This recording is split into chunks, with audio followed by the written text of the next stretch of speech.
Hello my beautiful souls, welcome to my YouTube channel tarot with Shivi triple eight. Dear, कैसे हैं आप सभी लोग? आई होप आप सभी लोग बहुत अच्छे हैं, बहुत अच्छे से अपने नमक कर रहे हैं। चैनल पर आए तो रिक्वेस्ट करूंगी सब्सक्राइब करें इस चैनल को। वीडियो पसंद आता है तो like this video.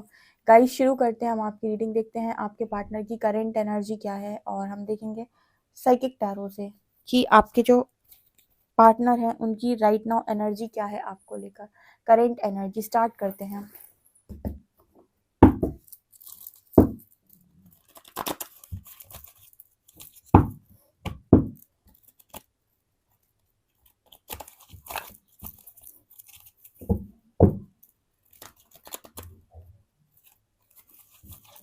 Please guide करें एंजल्स, मेरे जो व्यूअर्स हैं उनके पार्टनर्स की करंट एनर्जीज क्या है, मेरे व्यूअर्स को लेकर क्या सोच रहे हैं।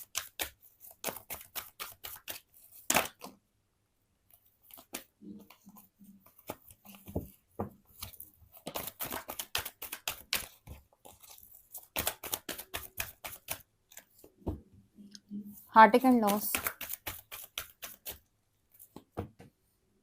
इमोशनल लॉस, लॉस ही लॉस की एनर्जी है। Disconnect and boredom,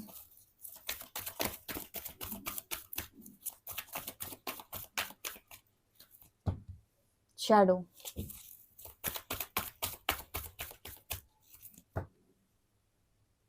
harmony,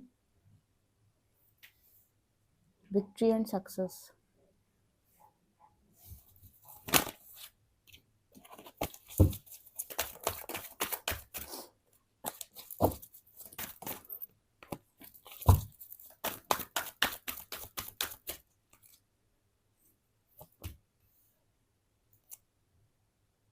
positive movement forward,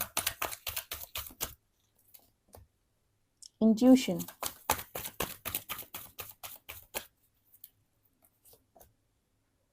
tower, destruction,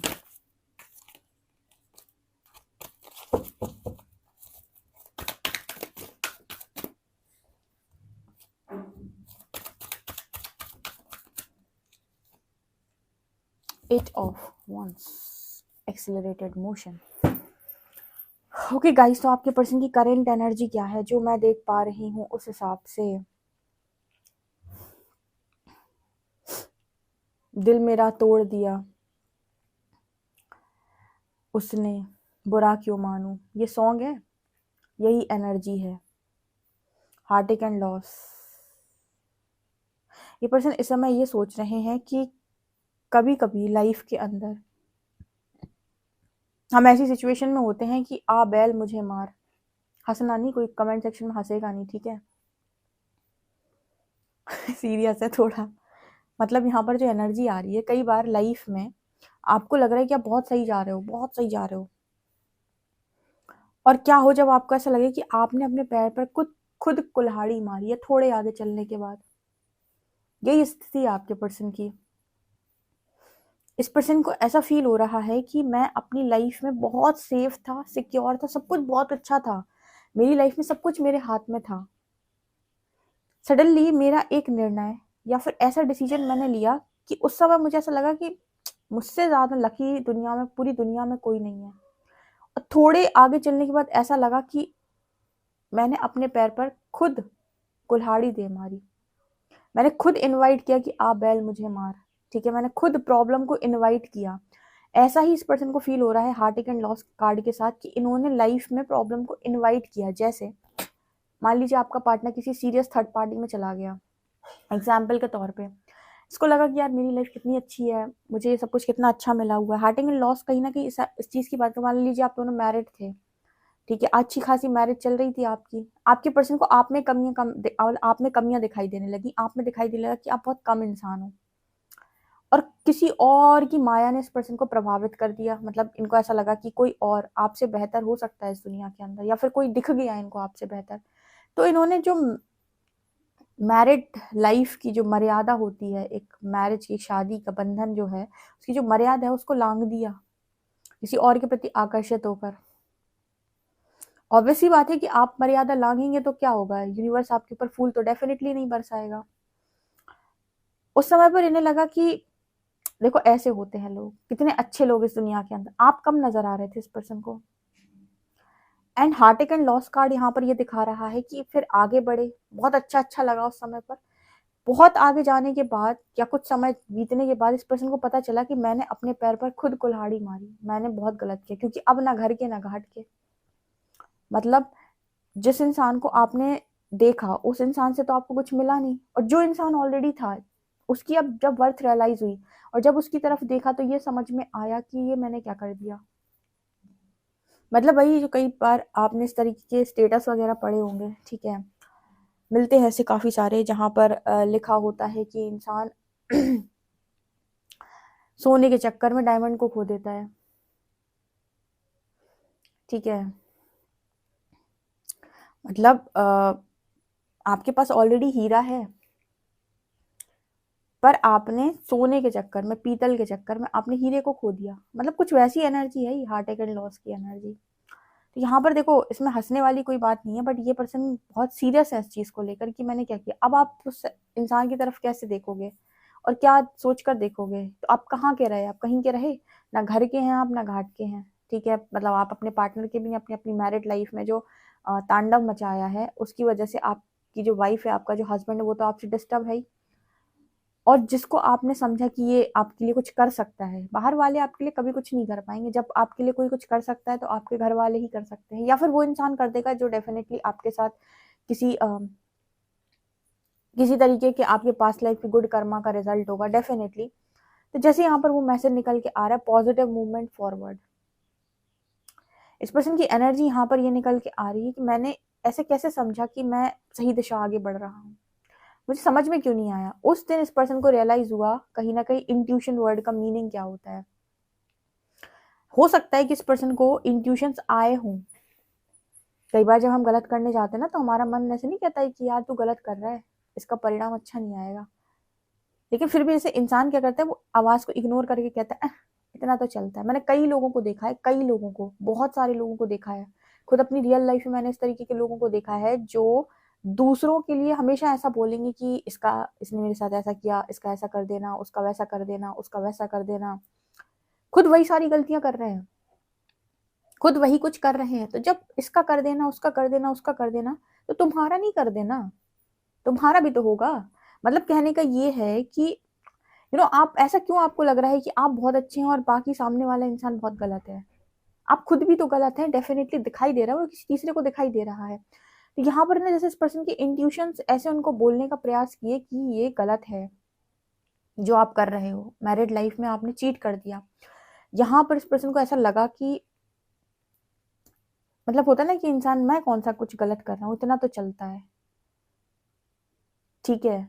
अरे कनेक्शन, बाहर किसी तीसरे के साथ कनेक्शन बनाना कैसे चलता है, ठीक है। तो यहाँ पर इमोशनल लॉस की एनर्जी है। उस दिन से इस पर्सन ने ना, मतलब यहाँ पर एनर्जी है कि इस चीज को फेस करने के बाद अब जो ये पर्सन, ये एनर्जी है वो ये है कि इंट्यूशंस को सुनकर ही डिसीजन लेना है। इमोशनल लॉस का मैसेज आया। इमोशनल लॉस मतलब कि भावनात्मक तौर पर इतना ज्यादा पीड़ा पहुंची है ना, इसे दिल पूरी तरीके से छल्ली हो गया।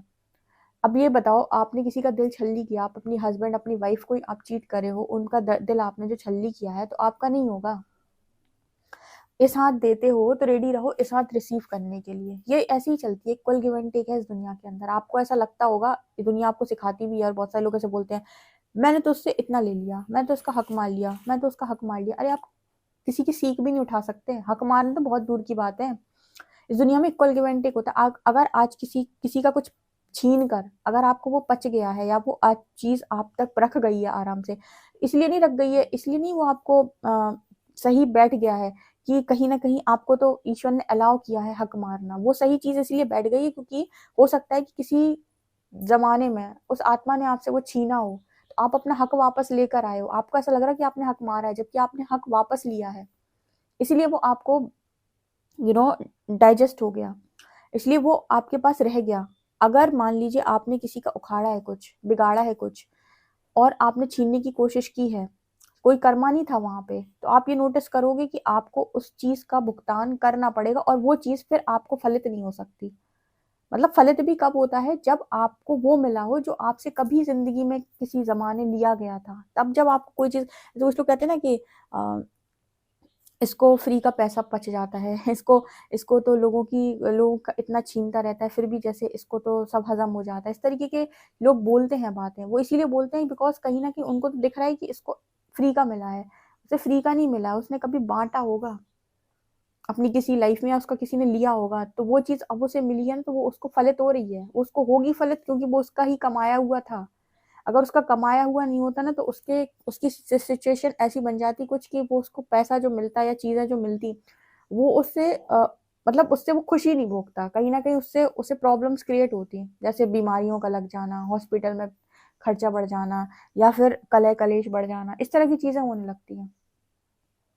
ठीक है, जब आप किसी का हक मार लेते हो, किसी की चीज़ें छीन लेते हो, लेकिन अगर आपको वो चीज़ें फलित हो रही हैं, तो वो फलित इसलिए नहीं हो रही क्योंकि आपने कुछ ऐसा किया है, वो पास्ट लाइफ का है आपका गुड कर्मा। तो यहाँ पर जो एनर्जी है ना, कुछ उसी तरीके की एनर्जी निकल के आ रही है emotional loss and intuition card के साथ, कि आपके पर्सन को ये पहले से भी कॉलिंग थी, इंट्यूशन ने बताया था, पर इस पर्सन ने इग्नोर किया तो इस पर्सन को समझ में आया कि इंट्यूशंस को इग्नोर नहीं किया जाता है। डिस्कनेक्ट एंड बोर्डम डिस्ट्रप्शन, पूरी दुनिया से जैसे ये पर्सन डिस्कनेक्ट हो गया और टावर पे टावर हिट किया इस पर्सन को, समझ में तो उस पर्सन को तुरंत आ गया कि गलती कहाँ हुई है। ऐसे लोगों को तुरंत समझ में आ जाता है कि मुझे ये जो सज़ा मिली है, इस सज़ा के पीछे क्या रीज़न है, यूनिवर्स चाह क्या रहा है मुझसे, या फिर वो क्यों उसने मुझे तकलीफ दी है। तो आपको तुरंत समझ में आएगा, तुरंत समझ में आएगा। क्यों आएगा आपको तुरंत समझ में? बिकॉज आपने गलती की है, और आपको ये भी मालूम है क्योंकि इंट्यूशन तो पहले भी बताए थे आपको। अब यहाँ पर ऐसा मैसेज निकल के आ रहा है, shadow and accelerated motion. Shadow का कार्ड यहाँ पर दिखा रहा है कि इस पर्सन ने जो कुछ भी किया, यहाँ पर शैडो का कार्ड यहाँ पर ये दिखा रहा है कि आप दोनों के बीच में जो भी थर्ड पार्टी आई है, कहीं ना कहीं ऐसा नजर आता है जैसे मिसकम्युनिकेशन की वजह से आई है। इस पॉइंट को भी अच्छे से पकड़िएगा। आप दोनों के बीच में अगर थर्ड पार्टी आई है तो आपके शैडोज की वजह से और आपके बातचीत ना करने की वजह से आई है, या तरीके से बातचीत ना करने की वजह से आई है। क्या होता है कि जब आप बहुत ज़्यादा ट्रिगर फील कर रहे होते हैं, उस टाइम पीरियड में आपका जो बात करने का तरीका होता है वो बहुत ही ज़्यादा बेकार होता है। आपने खुद भी ये नोटिस किया होगा कि इंसान अपने कंट्रोल में ना होकर बहुत अलग तरीके की वार्तालाप करता है, जिसकी वजह से कई बार बहुत ज़्यादा झगड़े बढ़ जाते हैं क्योंकि वो नॉर्मल टॉक नहीं कर पा रहे। और कई बार ऐसा होता है कि झगड़ा हो गया तो लोगों ने बातचीत नहीं करी, लंबे टाइम तक बातचीत ना करने की वजह से कोई थर्ड पार्टी मैनिफेस्ट होगी, तो कोई ना कोई लेसन होगा थर्ड पार्टी आने का। ठीक है, और ऐसा नहीं हो सकता कि आपका नहीं है, दोनों का लेसन होगा। शैडो का कार्ड यहाँ पर यही दिखाने की कोशिश कर रहा है कि जो कुछ भी आपके कनेक्शन में हुआ वो बहुत सारी शैडो की वजह से और मिसकम्युनिकेशन, मिसअंडरस्टैंडिंग, ठीक है, या फिर नो कांटेक्ट की वजह से हुआ कि बातचीत ही नहीं की गई, कम्युनिकेट ही नहीं किया गया। इस तरह की सिचुएशन के कारण आपकी लाइफ के अंदर ये प्रॉब्लम आ गई है। अभी क्या एनर्जी अभी ये है कि आपको अपना शैडो वर्क करना पड़ेगा, आपको अपनी गलतियां सुधारनी पड़ेंगी, उनका प्रायश्चित करना पड़ेगा। देन यहाँ harmony and victory and success की एनर्जी है। अच्छा, यहाँ पर भी एक बहुत अच्छा मैसेज आता है। कुछ लोग कहते हैं जब बहुत थर्ड पार्टी में जाता है उनका पार्टनर, तो वो ये कहते हैं कि हम इस पार्टनर को एक्सेप्ट नहीं करेंगे। देखो राइट नाउ तो जो आपकी एनर्जी है वो तो उस हिसाब से आपको रियूनियन मिलना ही नहीं है। अभी इस एनर्जी में तो रियूनियन वैसे भी नहीं मिलना है, तो आपकी जो एनर्जी एकदम परफेक्ट है। जब आप शैडो वर्क करेंगे, हीलिंग करेंगे, अगर आपके कनेक्शन में दोनों के मन में इक्वल लव था, ठीक है, और कहीं ना कहीं बहुत ज़्यादा मतलब ट्रिगर की वजह से एक इंसान रन कर दिया कनेक्शन पर से, तो ऑब्वियसली बात है कि यहाँ पर उस इंसान की लर्निंग तो है ही, और दोनों के अंदर शैडो में कुछ ना कुछ दोनों की लर्निंग है। ऐसे केस में हीलिंग होते होते होते एक दिन आप इस स्टेज में ज़रूर पहुंचेंगे जहाँ पर आपका रियूनियन फिर से हो जाएगा। मतलब रियूनियन हो जाएगा। आप भले ही आज बोलते रहो कि मैं रियूनियन नहीं चाहता, नहीं चाहती, आज की आपकी ऊर्जा है ही नहीं ना। अब 2-3 साल के बाद आपकी कितनी हीलिंग होती है, उस कनेक्शन की डेस्टिनी आपके साथ क्या कह रही है, आपके पार्टनर के अंदर कितने बदलाव आते हैं, ये सब कुछ डिपेंड कर रहा है। तो ये सारी चीज़ें जब डिपेंड कर रही हैं तो ये डिसाइड करेंगी कि रियूनियन होगा कि नहीं। तो आज अगर आप बहुत ज़्यादा पीड़ा में हैं, परेशान हैं, तो आप आज ये डिसाइड कर भी नहीं पाओगे, यूनिवर्स आपको डिसाइड भी नहीं करने देगा, ठीक है। और अगर आप डिसाइड करोगे भी तो आपको भी वो सेटिस्फेक्शन नहीं मिलेगा, क्योंकि ये टाइम उसने आपको हीलिंग के लिए दिया है, शैडो वर्क के लिए दिया है। मुझे ऐसा लगता है कि इस कनेक्शन में यूनियन है और रियूनियन है, और बहुत अच्छा रियूनियन है। विक्ट्री एंड सक्सेस की एनर्जी है लास्ट से। दोनों कार्ड्स बता रहे हैं कि जो कुछ भी हुआ वो दोनों की मिसअंडरस्टैंडिंग की वजह से हुआ, मिसकम्युनिकेशन की वजह से हुआ। सही से बातचीत ना करना, या फिर गलत भाषा का प्रयोग करना, या फिर एक की बात बोला कुछ और, दूसरे ने समझा कुछ और, ठीक है। और उसी बीच में आपको लर्निंग देने के लिए किसी तीसरे पर्सन पर आपका पार्टनर का आकर्षित हो जाना, जो आकर्षण यूँ कहते हैं ना कि एक माया की तरह है कि बस वो आकर्षण बीच में आया और आप आप मतलब आपके पाँव डगमगाए और उसके बाद आपको रियलिटी चेक्स मिल गए। तो ये भी बहुत ज़्यादा लंबा नहीं चला, ये थर्ड पार्टी आपके बीच में बहुत लंबी नहीं चली, लगभग 1 साल 2 साल इतनी ही ये थर्ड पार्टी रही है किसी के कनेक्शन में, मैक्सिमम 3 इयर्स, ठीक है, इससे ज़्यादा नहीं दिखाई देती। और 3 इयर्स में भी आपकी हीलिंग हुई है उतने समय तक, तो इस कनेक्शन में तो विक्ट्री एंड सक्सेस है। अब ये काफ़ी सारे लोग कहेंगे हमें नहीं चाहिए, तो आपके लिए रीडिंग है ही नहीं है, ये उनके लिए है जो रियूनियन चाहते हैं और जिनकी हीलिंग हुई है, क्योंकि बिना एक्सेप्टेंस रियूनियन भी नहीं होगा, ये भी ध्यान रखिएगा। जब तक आप एक्सेप्ट नहीं करोगे उस इंसान को, फॉरगिव नहीं करोगे, तो रियूनियन का क्या मतलब है। तो अगर ये कनेक्शन डेस्टिनी में लिखा है तो यूनिवर्स आपको कन्विंस ज़रूर करेगा कि आप माफ़ करें, और आपको आपके हर प्रश्न का उत्तर भी देगा, ठीक है, और आपको इस कनेक्शन में जीत भी दिलवाएगा। तो ये एनर्जी यहाँ पे निकल के आ रही है। ओके गाइस, तो आई होप आपको ये रीडिंग समझ में आई हो। तो मुझे कमेंट सेक्शन में ज़रूर बताएं। वीडियो पसंद आया तो like this video, subscribe my channel. Thank you guys.